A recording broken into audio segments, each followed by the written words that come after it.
Estados Unidos y el grupo talibán firmaron este esperado acuerdo de paz.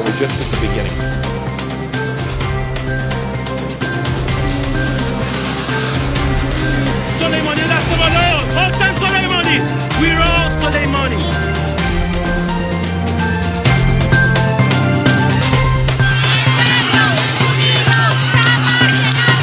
¡Chile despertó!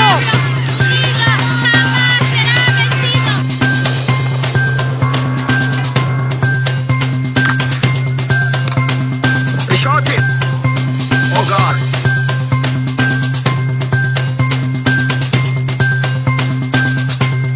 Millones de personas aisladas, ciudades incomunicadas, una crisis nacional en la que cada uno aporta su granito de arena.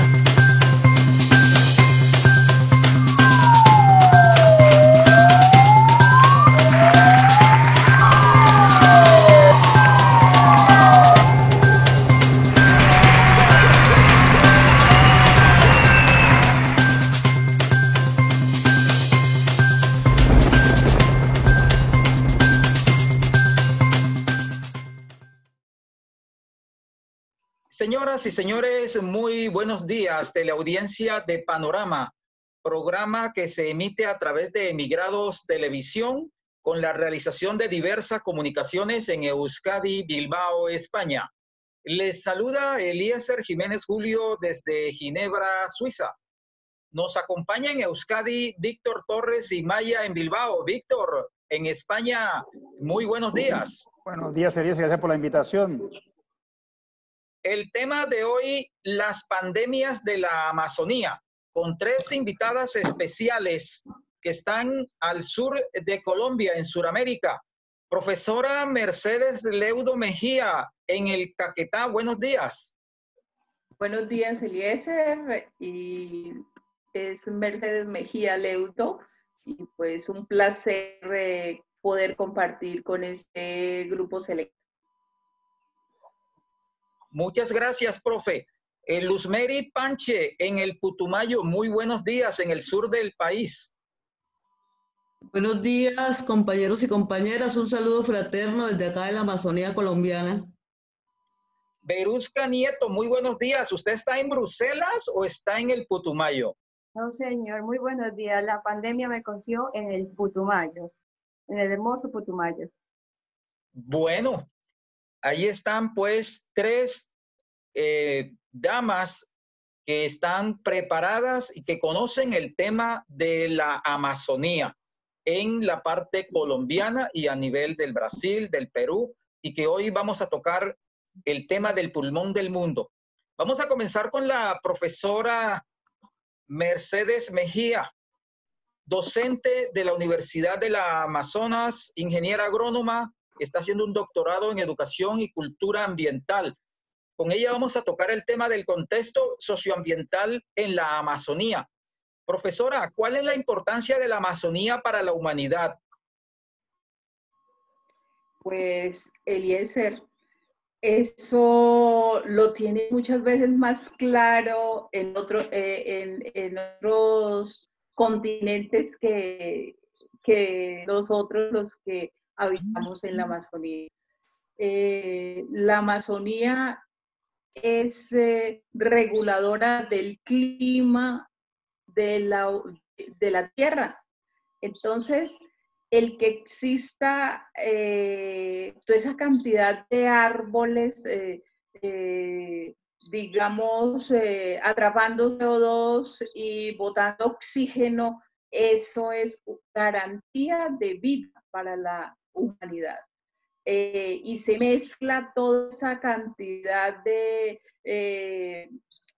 digamos, de árboles, estos procesos de transpiración con los vientos que llegan a Sudamérica por parte del Océano Atlántico, y todo eso hace de que se formen nubes que llevan lluvias a la parte norte de Colombia y a todo el sur de Latinoamérica. Entonces, trabajos desarrollados en el Brasil demuestran que lluvias formadas en la Amazonía llegan hasta el norte de la Argentina, toda esta región tan productiva que hay en la Argentina.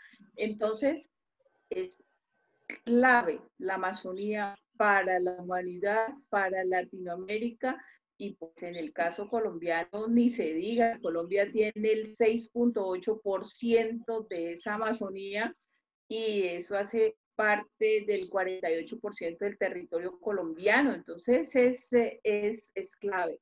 Hay un dato que está publicado por los brasileños, y es que la Amazonía le produce a la humanidad 20.000 millones de toneladas de agua al día. Entonces, este es el famoso fenómeno de los ríos voladores. En la Amazonía hay más agua en el ambiente en forma de vapor que el agua que corre en sus ríos. Entonces, esto es fundamental para Colombia, para América y para la humanidad. Mercedes, en ese contexto que tú planteas de ese 40% del territorio colombiano que hace parte de la Amazonía, que son 483 kilómetros, más los 7 millones de kilómetros que comparten varios países de esa zona, casi 9, si no tú me corriges, ¿cuál es la afectación que tiene esa zona en cuanto al extractivismo y lo que afecta en sí a la zona de la Amazonía?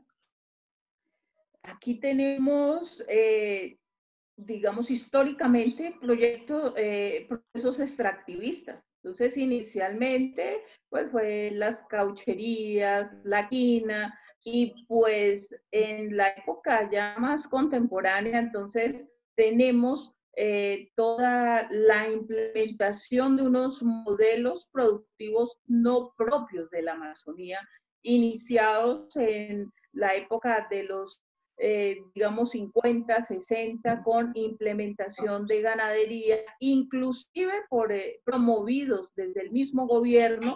Entonces, ahí ya ese modelo no es propio. Y después de esta ganadería, entonces ahí se necesita deforestar para meter vacas. Y hay préstamos bancarios que te hacen para que puedas ampliar frontera agrícola para cultivar pastos y con su consecuente frontera ganadera para tener pues este tipo de explotación. Y más recientemente tenemos todo el cúmulo de proyectos extractivistas, porque es que el modelo que hace, el modelo primero necesita que no hayan árboles. No hayan árboles, entonces necesita los conflictos para que no haya personas. Y después vienen las hidroeléctricas. Tenemos dentro de lo que conocemos 13 proyectos hidroeléctricos para la Amazonía. Eso es lo que conocemos. No sabemos si de pronto haya más. Después de eso, ¿por qué hidroeléctrica? Porque es que para la explotación de hidrocarburos y de minería se necesita energía eléctrica. Entonces, ¿qué hacen las empresas? Compran la energía cuando se van a construir las hidroeléctricas y entonces la compran en bolsa. Entonces, la energía que utilizan las empresas mineras y petroleras en sus proyectos es una energía que han comprado en mercados de futuro y entonces les ha salido muy barato. Es como cuando se compra un piso antes de que se construya. Es mucho más barato que cuando tú ya vas a comprarlo cuando ya está completamente terminado.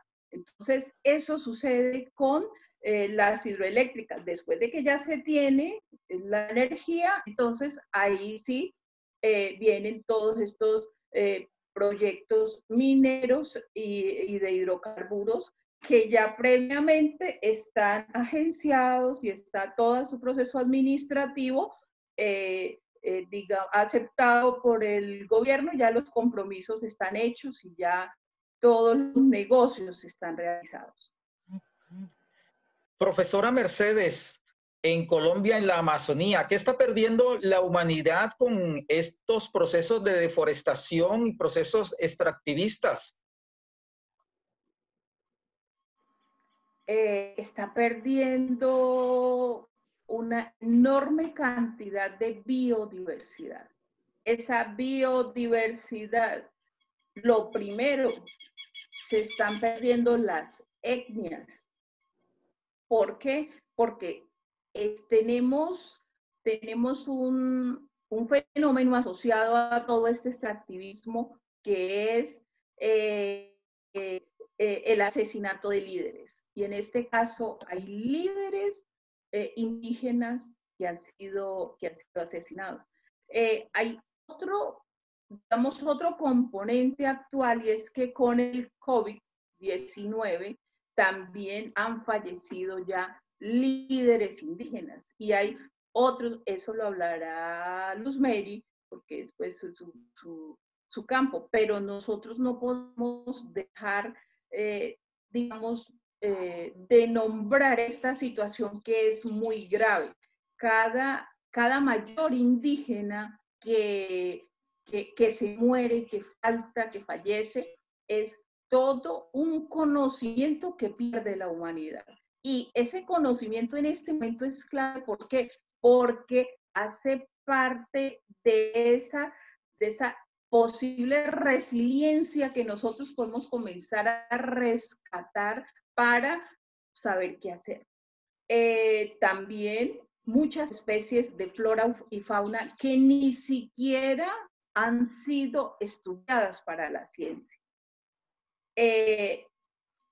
Digamos que en cuanto a flora y fauna, especies que son de tanta importancia como los trabajos que ha adelantado Tropenvoz Colombia y que nos indican en cuánto tiempo se puede recuperar una hectárea de selva con las especies propias de la Amazonía, que después de que han venido proyectos extractivos de ganadería y de cambio de uso del suelo, 53 años para volver a comenzar a pensar en que hay una posible recuperación y hay unos árboles muy aproximados a lo que inicialmente había en la selva.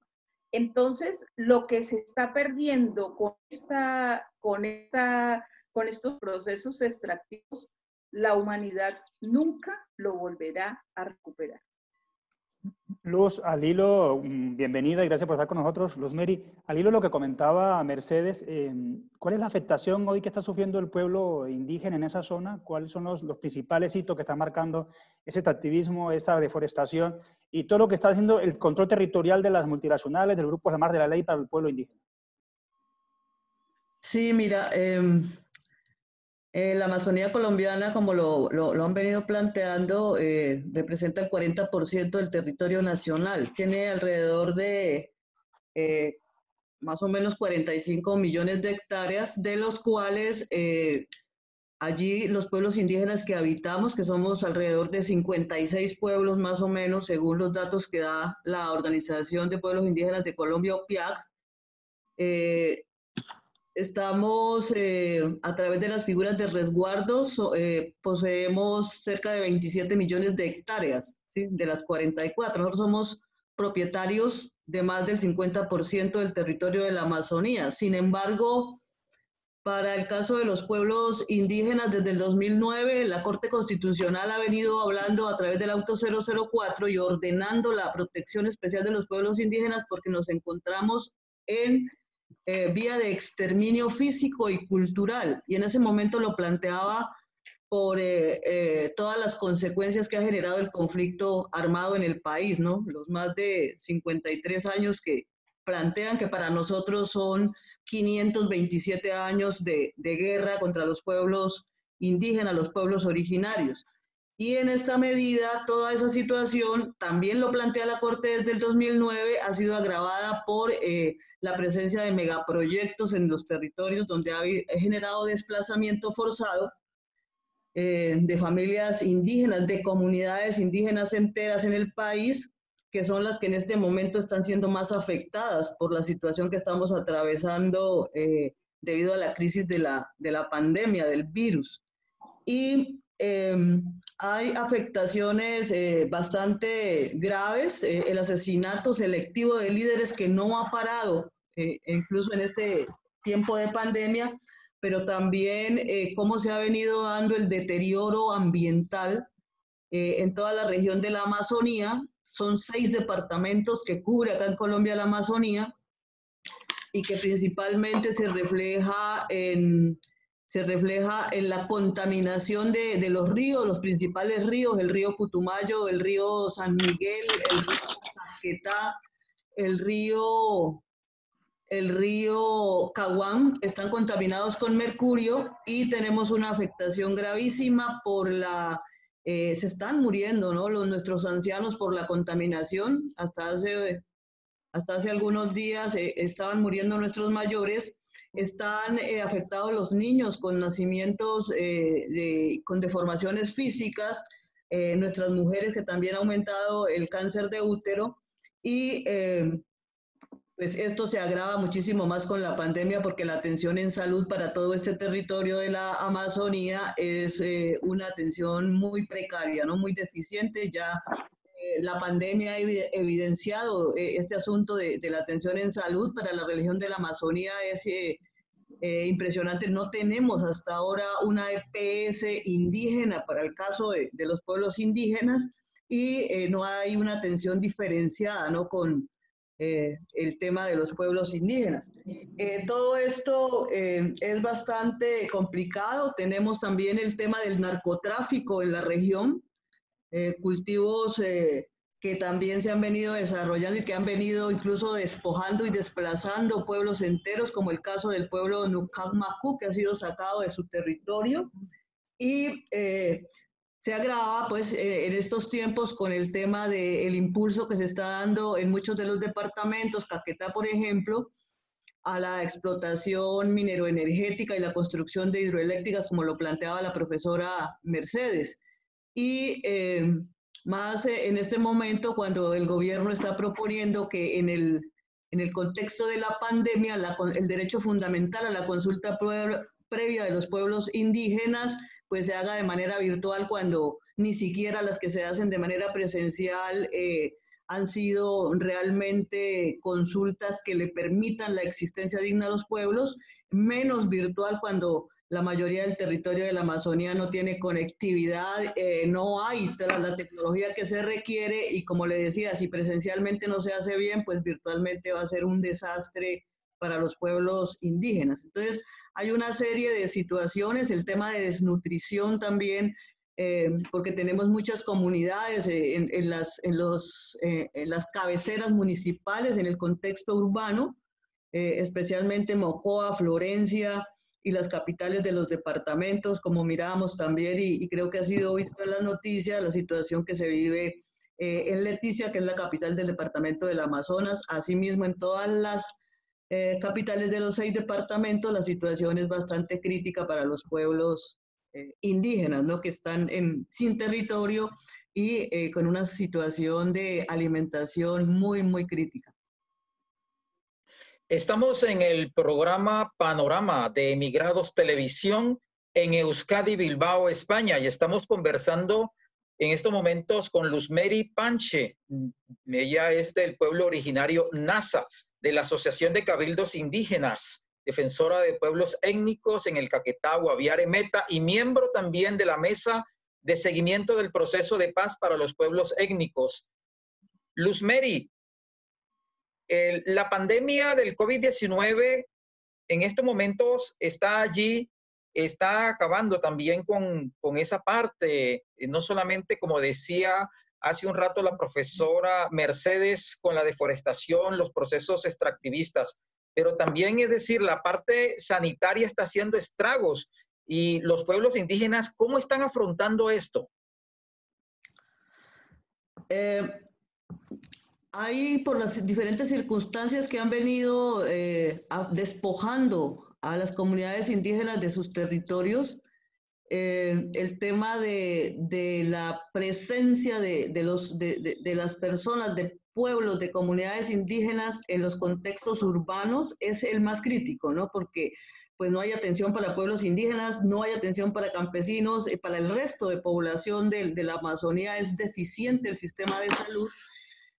Pero además de esto, y lo planteaba Mercedes también, la economía que se ha impulsado desde el nivel central para esta región es una economía extractivista, pero además una economía también que se ha basado en la ganadería extensiva y que ha venido generando un problema gravísimo de deforestación en este territorio de la Amazonía. Entonces todo esto ha generado o ha visibilizado mejor la situación de esa falta de inversión social en tema de salud, pero además que también es consecuencia de todo un sistema oficial que se ha asumido. Ustedes saben que a través de la Ley 100 que se implementó aquí en Colombia para la atención en salud, lo que se ha venido es privatizando la salud a través de las empresas prestadoras de servicios, y esto lo que ha generado es prácticamente el fomento de la corrupción y el desmantelamiento de los hospitales y centros de salud. Ni siquiera la capital Florencia posee hospitales realmente que garanticen la atención digna para los pacientes, y generalmente se tienen que trasladar o a Neiva o a Pasto o a Bogotá. Pero además pues la situación de vías, la situación de transporte, pues complica, porque acá las distancias son supremamente grandes. Como pueblos indígenas se está afrontando ya en los territorios esta situación a través del control territorial que hace la Guardia Indígena, que es una figura que se utiliza en algunos pueblos para hacer ese control territorial, aunado o en coordinación con las guardias campesinas y las guardias cimarronas que están acá en el territorio de la Amazonía. Y sin embargo esto pues ha tenido también algunos momentos críticos de señalamiento por parte de algunas autoridades. Ustedes saben que también en el territorio hay presencia de actores armados, legales e ilegales, y con gran riesgo se está tratando de hacer un control territorial de la entrada y la salida de la gente para que no haya mayor nivel de contaminación, y se está tratando de organizar de mejor manera todo lo que es la producción de alimento, lo que llamamos la soberanía alimentaria con los que están en territorio, para que la escasez de alimentos no afecte a la gente que está alejada de las zonas urbanas. La preocupación más grande que tenemos es por la gente que está en las cabeceras municipales, donde no hay atención, donde no se puede hacer control territorial y donde la situación de alimentación es bastante crítica, ¿no? Especialmente, miramos que está afectando a los niños y a la población de los mayores, que son los que están más afectados en estas circunstancias del COVID, y que pues se aúna a todas esas situaciones críticas de despojo, de contaminación de ríos y de impulso de toda esta mega minería, mega explotación que está pensada para la Amazonía. Y aquí quiero recalcar que ¿qué pierde la humanidad si se deforesta la Amazonía? La Amazonía es considerada el pulmón del planeta, y vemos que no solamente está siendo afectada por el lado de Colombia, sino que también por Brasil. Nos preocupa mucho la situación de los pueblos indígenas en Brasil, que están en la Amazonía, al lado de Perú, Ecuador, y todo este territorio amazónico que corresponde a 9 países, y que los más afectados estamos siendo los pueblos originarios, no los pueblos ancestrales, los que hemos nacido y que existimos en estos territorios. Entonces, al perder, al deforestarse, al contaminarse, la humanidad está perdiendo el pulmón del planeta. Y al perderse el pulmón, pues vamos a ver cómo es que vamos a respirar. Yo creo que la pandemia que se ha dado a nivel mundial también es un llamado de atención de la Madre Tierra, ¿no? De decirles, mire, estoy perdiendo mi capacidad también de respirar. y des en cuenta si es que esto de no poder respirar va a permitir la vida y la existencia digna en el planeta. Mary, al hilo con lo que tú decías de la importancia que es la Amazonas y el pulmón de la humanidad, ¿qué significan los pueblos indígenas justamente para eso, para la Amazonía? ¿Cuál es el significado que tiene para la humanidad que los pueblos indígenas estén en esos territorios? Para nosotros, la tierra, la madre tierra, es un ser integral, ¿sí? Por lo tanto, todos los ecosistemas que llaman todo el territorio debe estar trabajado, manejado adecuadamente con las acciones que desarrollamos los seres humanos y que tiene la madre naturaleza también. Sí, debe haber un equilibrio, una armonía. Nosotros decimos la Sierra Nevada, para el caso del territorio, la concepción que tenemos como pueblos indígenas, la Sierra Nevada de Santa Marta es el corazón del planeta. El macizo colombiano que está aquí, que es el piedemonte, decimos nosotros, de la Amazonía, es el útero del planeta, y la Amazonía, el pulmón del planeta, son órganos vitales para el funcionamiento, ¿sí?, de la vida, de la existencia en el planeta, no solamente de la humanidad, sino de todos los seres vivos. Y para nosotros es importantísimo no solamente que se protejan los parques nacionales, como es la política de gobierno, sino que se tiene que proteger todo el entorno, toda la tierra, y con mayor exigencia estos territorios que son supremamente frágiles y supremamente importantes para la humanidad. Preocupa mucho que el control, por ejemplo, de la deforestación solo se hace en parques nacionales, cuando alrededor de parques la situación es grave. Se extiende, por ejemplo, en la parte de la Orinoquía, que conecta ahí con la Amazonía, todo el tema de la expansión de cultivos de palma en grandes hectáreas, deforestando grandemente, y la expansión de los terratenientes y de la ganadería extensiva, ¿no? Para nosotros, si no se cuida todo el planeta, pues difícilmente podremos existir. Sabemos que la Amazonía se conecta con el Atlántico, se conecta con el Pacífico, se conecta con el llano, se conecta con los Andes, que los Andes son los que permiten el nacimiento del agua, es toda la zona de recarga hídrica, y por lo tanto la Amazonía sola no puede ser un pedazo allá abajo que se cuide, sino que tiene que ser integral el cuidado de la región de la Amazonía y de todos los ecosistemas que componen al planeta Tierra, ¿no? ¿Qué propuestas están desarrollando los pueblos originarios y qué acciones para afrontar el proceso de etnocidio, de exterminio de los indígenas? En este momento se está llevando a cabo la construcción. Ustedes saben, hace poco se dio el cambio de gobernadores, alcaldes para el lado de Colombia, y se está queriendo avanzar en la construcción de los planes de desarrollo de departamentos, municipios, y ya hay un plan de desarrollo nacional en el país.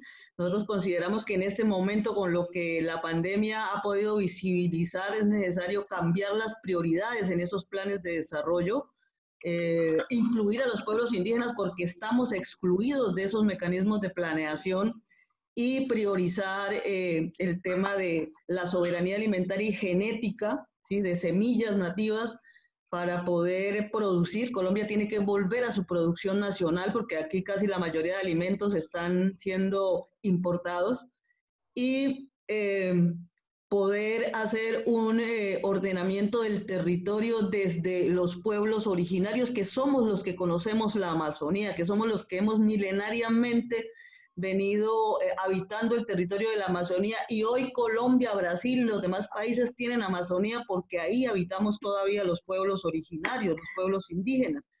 Y estamos proponiendo que se nos escuche para que los que sabemos y conocemos el territorio podamos ordenarlo, y no se ordene de acuerdo a lo que las multinacionales de petróleo, de minas, están imponiendo en estos territorios, y generando todo este desastre a nivel ambiental, social, político incluso. Y estamos proponiendo que en aras de esa tarea nos juntemos en diversos espacios para pensarnos cómo debe ser el modelo de desarrollo para el territorio de la región de la Amazonía. Esperamos hacerlo prontamente a nivel de los 9 países para pensarnos cómo debe ser ese modelo de desarrollo desde los que habitamos la Amazonía. Y asimismo generar propuestas de gobernabilidad y administración del territorio de manera autónoma, sin que tengamos esa imposición del Banco Mundial y de las demás multinacionales extractivistas. Y estamos planteando que se deben ordenar esos sistemas de economía propio que todavía existen, que tienen los campesinos, que tienen los afros, que tienen los pueblos indígenas y que son acordes con el equilibrio y la armonía con el territorio.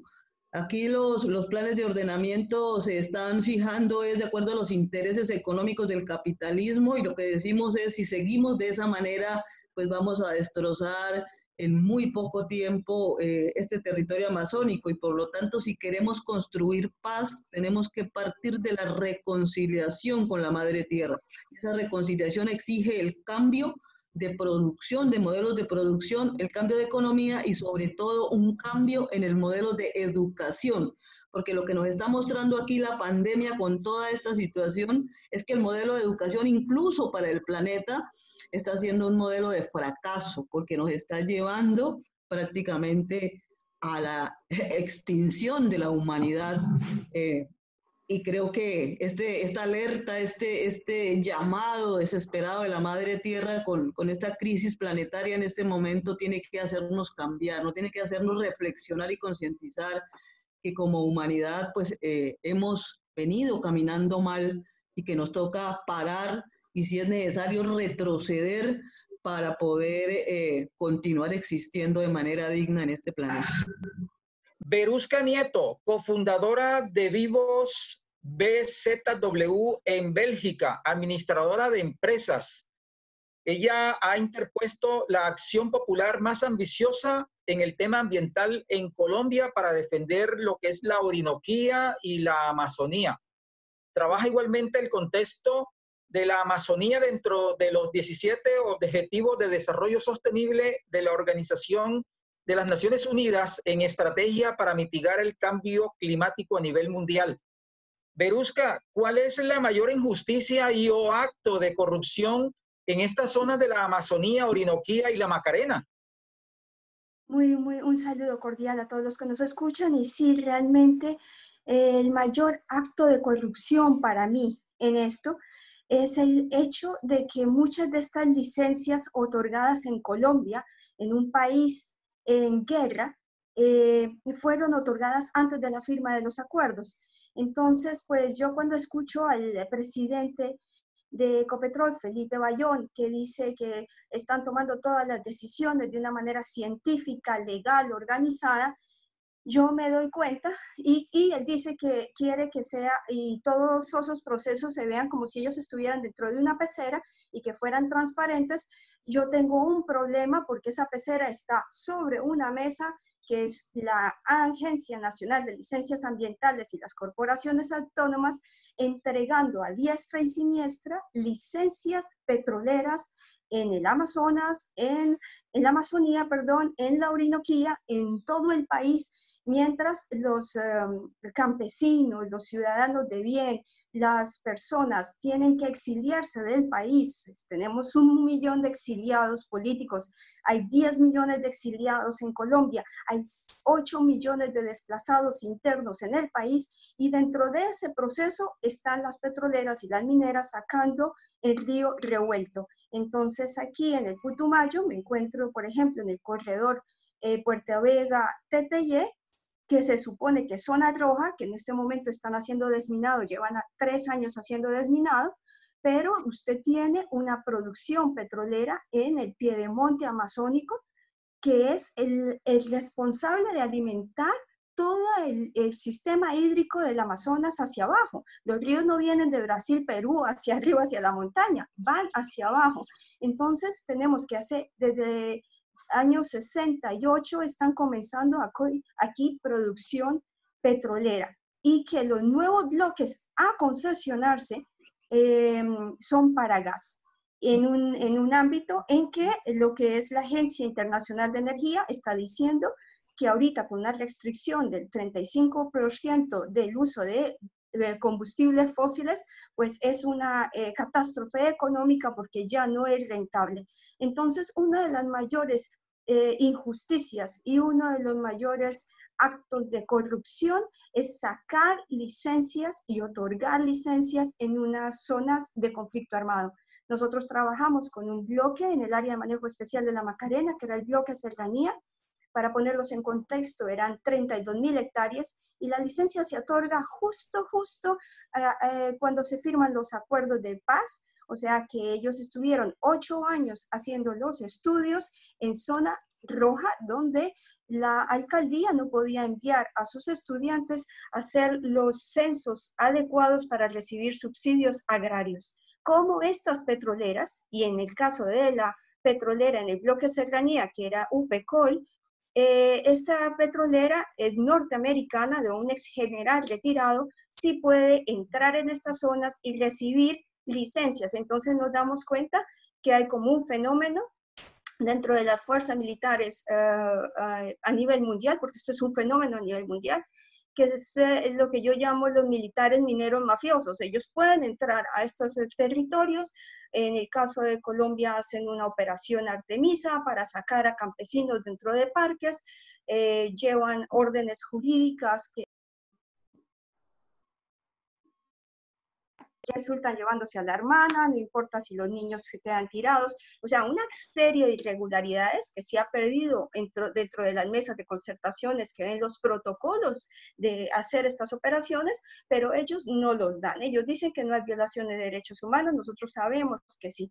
Entonces, hay una parte militar donde están haciendo falsos positivos ambientales, y por otro lado tenemos las fuerzas militares que están haciendo las cosas correctas, que un país que correcta, pero pues son dos mundos paralelos que chocan, que dañan la democracia de un país cuando esto pasa. Verusca, tú comentabas, la corrupción transversaliza todo lo que está pasando ahí, justamente por eso hace la acción popular que separe esa deforestación. ¿Cómo afecta entonces la corrupción a toda esa situación de la deforestación y del turismo en esa zona del Amazonas? Pues es que hay una cuestión increíble. El mismo colombiano y la misma gente del mundo no conoce la geografía muy a fondo. Y entonces la corrupción se aprovecha de eso. Y por ejemplo, para ponerlo en contexto, en California se incendiaron en el 2018 130.000 hectáreas y todo el mundo se enteró de eso. Mientras tanto, en la Amazonía colombiana, en el sur del Meta, que es donde nace, donde comienza la transición a la Amazonía, se estaban incendiando 280.000 hectáreas. O sea, era una barbaridad, un ecocidio ambiental impresionante. Y en este momento estaban sacando, hace no menos de una semana, en el Congreso se estaba debatiendo una ley de que sí a las petroleras en la Amazonía o no a las petroleras en la Amazonía. Gracias a Dios, pues se hundió que no se podía, pero la gente no tiene el conocimiento geográfico de que aquí ya hay explotación petrolera en la Amazonía y en lo que es en el Caquetá, por ejemplo, en un bloque que se llama Los Pozos, que tiene un área de más de 7.000 hectáreas y que le entregaron una licencia en el 2009, menos de un año después de la liberación de Ingrid Betancourt, que es ella secuestrada en esta zona. Entonces, dése cuenta que la corrupción de una licencia sacada en el centro del país, de Bogotá, con unos entes corruptos como la ANLA o las corporaciones autónomas que no toman en cuenta los planes de manejo integrado ambiental para otorgar las licencias, pues eso da pie a sentar una base en la que se supone se construye todo un edificio de legalidad.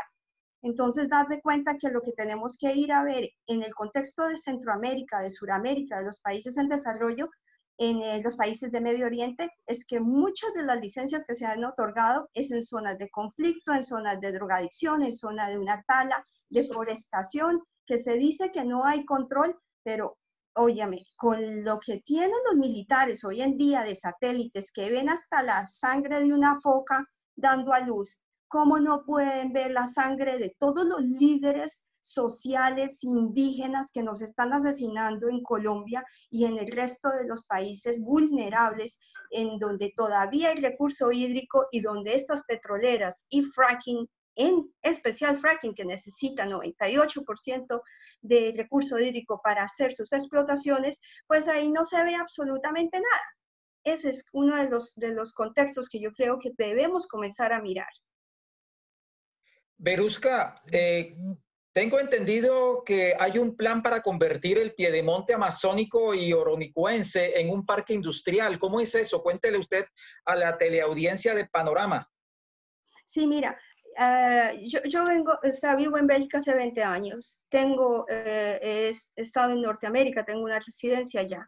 Y he estado también en Medio Oriente haciendo negocios. Y uno se fija una cosa muy importante, y es las zonas industriales y los parques naturales nacionales, que es el peor invento que se han podido inventar en el mundo. Los lobistas, como el ICCF, el Caucus Conservacionista, que crea el Parque Natural Nacional, que en el caso de Colombia es tan solo el 15% del territorio nacional. Eso quiere decir que el resto queda para volverlo una vulgar zona industrial, porque es que aquí en Sudamérica y en Sudáfrica no tenemos la normatividad Seveso que maneja Europa tan estricta en el tema ambiental.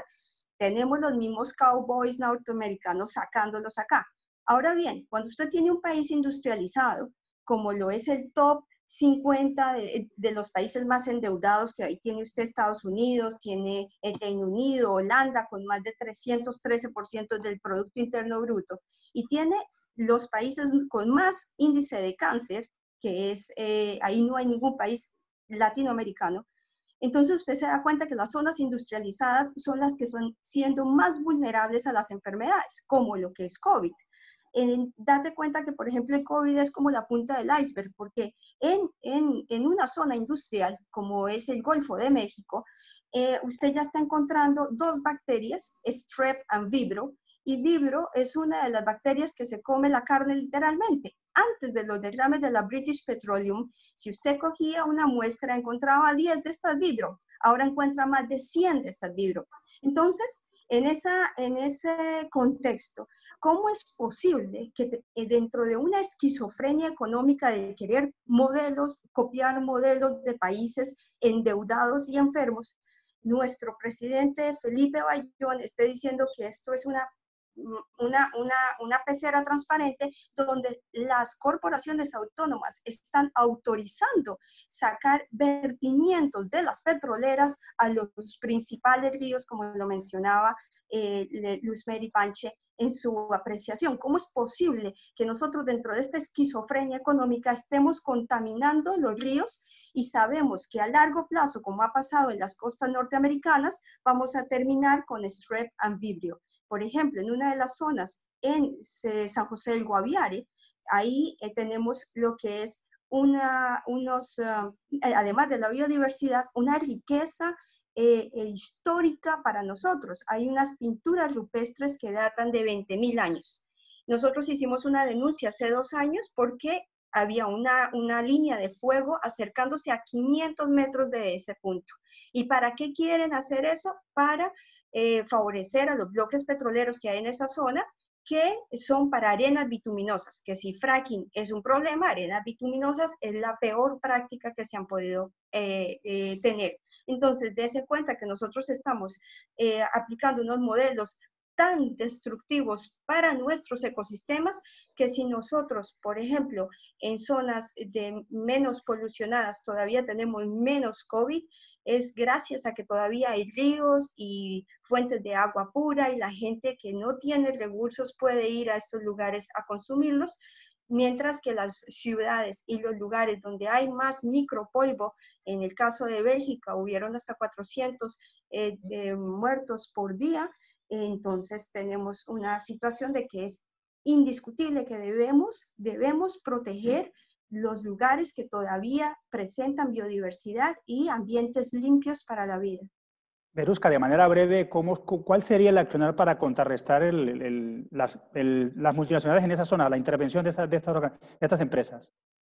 Pues es urgente. Nosotros tenemos interpusimos una acción jurídica para que el ojalá magistrado ponente, doctor Luis Manuel Lazo, pueda analizar las licencias otorgadas en estos territorios, que se dé cuenta que todas las licencias no se respetaron los procesos que se deben respetar por parte de las multinacionales, porque ellos no tienen derechos adquiridos, ellos deben adquirir una licencia y todas esas licencias deberían a nivel latinoamericano revisarse, porque Latinoamérica ha estado dentro de un contexto de conflicto socioambiental, aunque a las Naciones Unidas no le guste que nosotros lo digamos, yo estoy convencida que nosotros en Latinoamérica estamos viviendo el peor conflicto ambiental de toda su historia, con unas consecuencias devastadoras.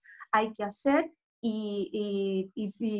estas acciones jurídicas hay que hacer en todos los contextos de Latinoamérica sobre las licencias otorgadas y sobre los grupos de tanques de pensamiento o los lobistas, en el caso del caucus conservacionista, que es uno de los más pesados en México, Perú, Colombia y Bolivia. Estos caucus y estos lobbies deberían tener una normatividad de no poder secuestrar al quórum de un congreso para aprobarse toda su normatividad que favorezca a las industrias que los patrocinan. Profesora Mercedes Mejía, ¿cuál es el mensaje que usted le envía a Europa para procurar acciones en pro de conservar la Amazonía?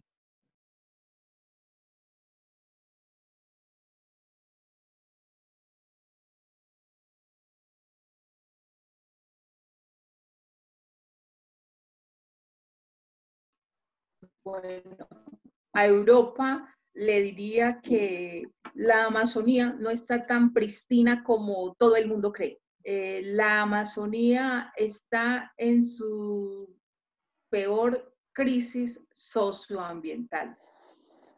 Le diría, por hectárea deforestada en la Amazonía se están perdiendo alrededor de 1.685 especies en una sola hectárea. Entonces, la situación es tan crítica que necesitamos la mirada de todos hacia acá y que sea con una mirada no pensando en qué se va a sacar, en beneficio particular. Necesitamos en este momento tan crítico que está viviendo la humanidad es pensar en que esa Amazonía le da oxígeno a la humanidad y que parte de ese oxígeno es todo lo que hay en la Amazonía, es todo lo que vemos y lo que no vemos. Ese contexto espiritual que tiene la Amazonía es fundamental.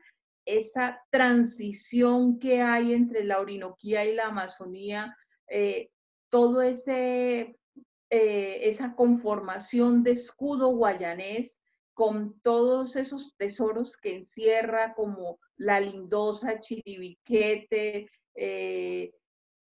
todo eso que incluso allí hay indígenas no contactados, es fundamental para que nosotros podamos pensar en resiliencia contra cambio climático.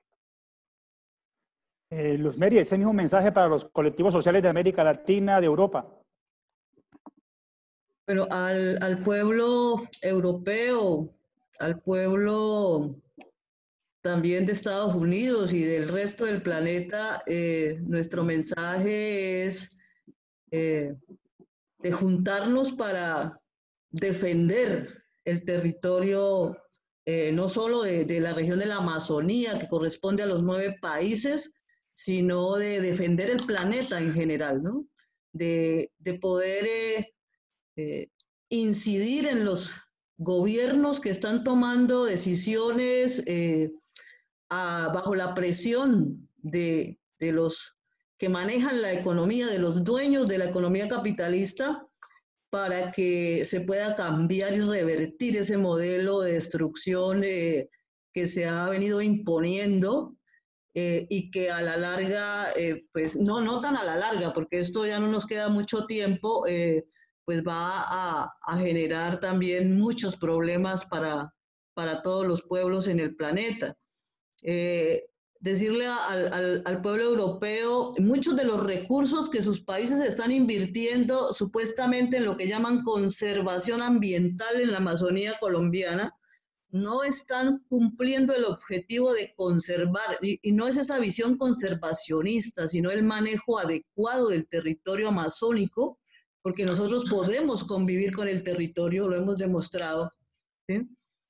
Se están yendo precisamente solo para salvaguardar unos focos, unos pequeños territorios que le llaman parques nacionales o zonas de conservación, cuando la conservación debe ser de manera integral. Yo creo que es necesario revisarnos como personas, como colectivos, y cambiar ese consumismo que traemos de manera exorbitante y acelerada, y pensarnos que la vida digna, que el bienestar, que el buen vivir que llamamos nosotros, precisamente consiste en tener nuestros ríos limpios, tener nuestro aire limpio, tener en nuestras selvas, tener nuestra diversidad, nuestra biodiversidad, que nuestros pueblos existan de manera digna, y que tenemos todas esas posibilidades de pensarnos una vida diferente a esta esclavitud en la que nos hemos sumido, ¿no? Porque